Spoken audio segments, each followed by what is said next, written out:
Olá a todos e a todas, muito bem-vindos e bem-vindas à continuação da videoaula com a professora Helena. Como a gente disse anteriormente, a professora Helena desenvolveu nas duas videoaulas anteriores os 4 modelos importantes de universidade, então o modelo britânico, o modelo francês, o modelo germânico e o modelo norte-americano.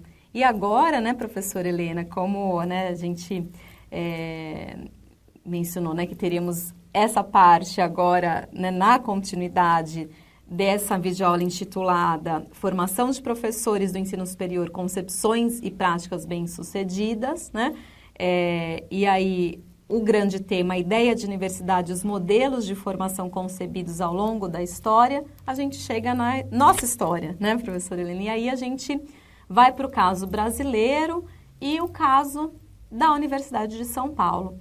Então, professora, como que a gente pode, como que a gente entende, como que se estabeleceu o ensino superior aqui no Brasil, E aqui no nosso caso de São Paulo, você poderia trazer, então, esses... Fomos anteriormente para os outros países, então como que a gente entende o caso brasileiro? Pois é. Então, se a gente pensar em termos da história da universidade, como já mencionei anteriormente também, que ela é uma das instituições mais antigas, e mais duradouras da história. No caso do Brasil, a universidade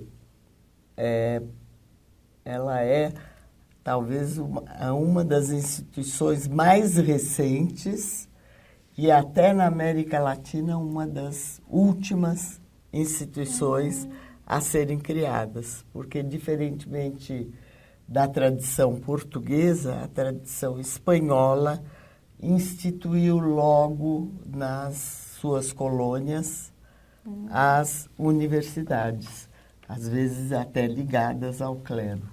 Não foi assim que aconteceu no Brasil, No período colonial, por exemplo, o ensino superior foi praticamente inexistente, embora em alguns colégios jesuítas, como o da Bahia, chegou-se a graduar bacharéis que logo seguiam para Coimbra, para o último ano no Colégio das Artes. Coimbra, na verdade, era o destino natural dos jovens da elite brasileira. E, segundo Anísio Teixeira, num artigo de 1968, entre 1550 e a vinda da família real, passaram por Coimbra em torno de 2.500 estudantes brasileiros. Nossa, Helena. E Coimbra era e diria até hoje uma verdadeira universidade medieval, naquele tempo dirigida pelos jesuítas. Os colégios jesuítas no Brasil reproduziam o chamado esquema trivium e quadrivium. O trivium, composto das disciplinas gramática, lógica e retórica, e o quadrivium, a aritmética, geometria, astronomia e música. De modo que, não tendo no Brasil uma universidade, a tradição aqui seguia um currículo clássico nesses colégios, visando ao treino da mente e a cultura geral. Depois, eles passavam para os cursos profissionais de teologia e preparo de membros da ordem jesuítica, repetindo inteiramente a universidade medieval. Mas isso era esporádico, não foi assim uma prática muito disseminada. E com a vinda da família real portuguesa, em 22 de janeiro de 1808, aqui aportado, já no fim desse ano já foram criadas as escolas de medicina da Bahia e do Rio de Janeiro, uma faculdade de mineralogia e a de engenharia que veio com a academia militar.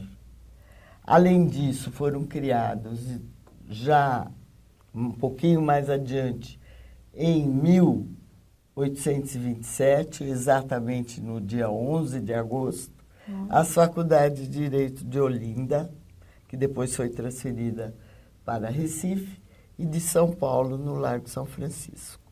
Então, é dessa data aqui nós não temos uma universidade, temos cursos superiores, né, de medicina, direito e ligados à área de engenharia. E durante toda a monarquia, né, depois da vinda da família real, vários projetos de criação de universidade foram apresentados, desde Joaquim Nabuco até Rui Barbosa, mas nenhum deles foi aceito.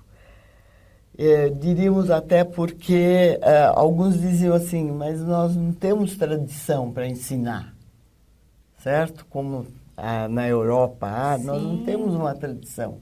Nós temos que construir a cultura para depois fundarmos uma universidade.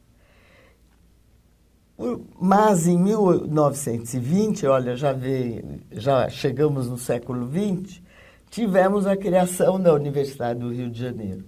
Mas, na verdade, ela só foi uma criação no papel.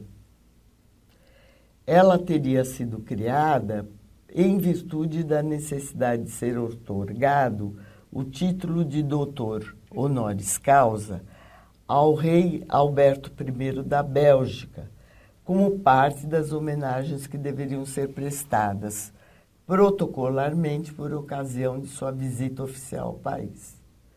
Nesse decreto, reuniram-se as 3 faculdades profissionais já existentes: a Escola de Medicina, a de Direito e a de Engenharia, mas elas continuaram isoladas do ponto de vista técnico e administrativo. E, na verdade, essa universidade ela só apareceu ficou no papel, né? E o cenário do ensino superior brasileiro, naquele início do século XX, pouco mudou, até que em 1931 nós temos a reforma Francisco Campos, já na era Vargas, portanto, Primeira República, né? E criando-se, então, o primeiro Estatuto das Universidades Brasileiras. Vejam, nós já estamos 3 décadas do século XX. E nela adotou-se, né, como regra, a organização do ensino superior da República, o sistema universitário, que, para ser criado, exigia a existência de pelo menos 3 institutos, né, de ensino superior, ou, ao invés de um deles, então, 2 institutos, mais uma faculdade de Educação, Ciências e Letras. Embora o decreto seguinte a esse do Estatuto das Universidades tenha reorganizado a Universidade do Rio de Janeiro, ela já existia lá de 20, né? Ele tenha criado, então, a Faculdade de Educação, Ciências e Letras, ela não foi instalada. Mas nós podemos dizer que o Estatuto de 31 é um marco para a Universidade do Brasil, né? Porque ele organiza o sistema e passa a incluir no cenário educacional brasileiro a formação do magistério secundário e a ampliação da concepção de universidade para além da formação profissional única e exclusiva. E nesse contexto, né, você já mencionou o Rio de Janeiro e a USP, né? Como que foi esse processo, né, de fundação? Pois é, na verdade havia um movimento já na década de 30, mesmo na década de 20, já um movimento de organização, vamos dizer assim, da sociedade, dos intelectuais para a fundação de uma universidade, né? E nesse contexto também é bom mencionar o grupo do Estado de São Paulo, a família Mesquita, e Júlio de Mesquita, filho, que foi um jornalista, mas ao mesmo tempo um intelectual que foi muito propulsor, vamos dizer assim, da vida intelectual paulista, né? E com a existência do Estatuto de 31, em 34 pôde-se criar a Universidade de São Paulo. E ela é criada com as seguintes atribuições que são interessantes para a gente pensar nesse contexto. Então, tenha como objetivos promover pela pesquisa o progresso da ciência, transmitir pelo ensino conhecimentos que enriquecessem ou desenvolvessem o espírito, ou seja, que fossem úteis à vida. Formar especialistas em todos os ramos da cultura e técnicos e profissionais em todas as profissões, de base científica ou artística. Realizar a obra social de vulgarização das ciências, das letras e das artes, por meio de cursos sintéticos, conferências, palestras, difusão pelo rádio, filmes científicos e congêneres. Interessante, Olha, né? muito. Isso aparecer como finalidade da universidade. Sim. A novidade também introduzida por São Paulo na sua universidade foi a de criar a Faculdade de Filosofia, Ciências e Letras, concebida como base e cúpula da universidade. Essa ideia de base e cúpula é muito importante porque isso vai fazer com que a Universidade de São Paulo se distingua das outras universidades brasileiras. E, então, a criação da Faculdade de Filosofia tinha como intenção, né, e como objetivo permitir que fossem realizados estudos desinteressados, sem nenhum caráter profissionalizante. E, diferentemente, portanto, da Faculdade de Educação, Sim. Ciências e Letras, a formação no magistério secundário ficaria delegada a um instituto de educação, que seria anexo à universidade, mas não faria parte dela. Então, segundo Eladio Antuña, que publicou, né, um trabalho sobre a Universidade de São Paulo, Fundação e Reforma, é o título dessa obra, a Faculdade de Filosofia era verdadeiramente o instituto universitário, e sua criação marcou de modo indelével a vida da Universidade de São Paulo. Significou ainda uma inovação e contraposição ao modelo napoleônico, vigente na mentalidade brasileira. Por que modelo napoleônico? Das faculdades Sim. profissionais de engenharia, medicina, de direito, né? E veja que São Paulo, inclusive, já tinha a autorização para criar uma universidade técnica, né? Naquele momento, por exemplo, a escola politécnica existia e era muito importante na formação dos jovens do período, né? Então, a decisão de criar a Faculdade de Filosofia ao invés da Universidade Técnica teria consequências importantes para o próprio ensino superior no país, introduzindo essa ideia de estudos desinteressados e a preocupação com a pesquisa científica, como vimos, o primeiro item, né, dos Sim. objetivos de criação da universidade, trazendo, né, um elemento fundamental do modelo germânico, que passa a ser adotado pela USP. E nesses primeiros anos de funcionamento, né, da USP, o Eladio Antuña vai chamar esse momento de o período heróico da USP, porque foi também nesse período que promoveu-se a vinda de professores estrangeiros, muitos deles início de carreira e que mais tarde se revelariam grandes cientistas e intelectuais. Então eu vou citar alguns, como o Luigi Fantapié, para análise matemática e geometria, Gleb Vataguin, física geral e experimental, Heinrich Reinbold, química, Ernest Breslau, zoologia geral, Paul Arbus-Bastide, sociologia, Claude Lévi-Strauss, famoso, né? Todo mundo sabe da sua influência na área da sociologia, e Fernand Paul Achille Brodel, da história da civilização, que, entre muitos outros, que influenciaram muito essa incipiente nova instituição que é a Faculdade de Filosofia, Ciências e Letras. Todos eles lecionaram nessa instituição, certo? Então, essa missão estrangeira, né, que na verdade produziu um grande impacto pedagógico no meio relativamente acanhado da cidade de São Paulo, da província de São Paulo, e contribuiu para a implantação efetiva da investigação e dos altos estudos em setores até então absolutamente desconhecidos no nosso meio. Então, foi esse momento, por isso que ele chama de heróico, foi muito pujante, né?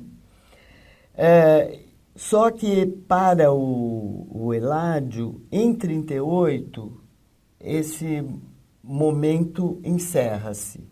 Por quê? A partir de uma medida determinada pelo governo federal, no caso, em pleno momento de Estado Novo, portanto, de ditadura e autoritária, né? Cria-se a Universidade do Brasil como um estabelecimento modelar, que todo mundo deveria seguir, e que adota as principais disposições do Estatuto de 1931. Então, a Faculdade de Filosofia, que tinha esse caráter desinteressado, passa a ter caráter profissionalizante, com a incumbência também de formar professores. Então, rompe-se aquela ideia da Faculdade de Filosofia. E, portanto, já nos anos 40, se pensar nos anos que se seguiram, essa estrutura com a Faculdade de Filosofia com essa característica, então, não aquela inicial, né? Vamos dizer assim, com professores, pesquisadores, com muita... E também com cada vez mais a chegada de novos alunos, né, à universidade, ela vai se sedimentando e poderíamos dizer até que entre 45 e 60, a USP foi, entre todas as universidades brasileiras, a que mais se diversificou e mais adquiriu o prestígio. Então, Helena, você traz esse contexto, né, pensando, né, até a década de 60, até esse momento importante, né, da história da USP, da sua configuração. Mas a gente sabe da importância da década de 60, especialmente, né, com a reforma universitária de 68. Qual foi o impacto da reforma para a USP? Então, a Universidade de São Paulo, como eu disse, ela tinha esse caráter de ser uma instituição voltada para pesquisa, voltada para a formação de pesquisadores. Então, com a reforma universitária, nós percebemos que não se perde essa característica e, na verdade, se amplia, porque a lei de reforma, que é de 68, ela reforça a importância da pesquisa em sua estrutura, afirmando a indissociabilidade entre ensino e pesquisa. E aí já não é mais só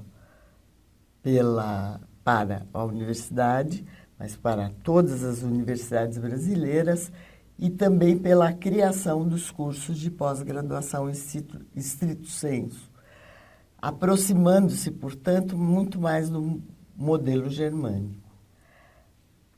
Ela também representou o término do predomínio do modelo da Faculdade de Filosofia, esse é o outro lado, né?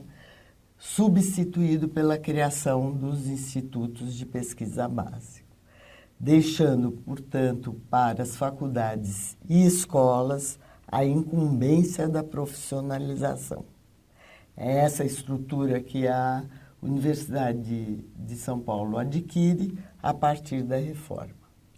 Por outro lado, algumas características do modelo americano, representados pela estrutura departamental, pelo sistema de créditos, pela flexibilização curricular, com a inclusão de disciplinas optativas nos currículos e pela extensão universitária, passam também a conviver nessa nova organização. E essa característica, nessa simbiose entre o modelo germânico e o norte-americano, é que vai caracterizar a Universidade de São Paulo.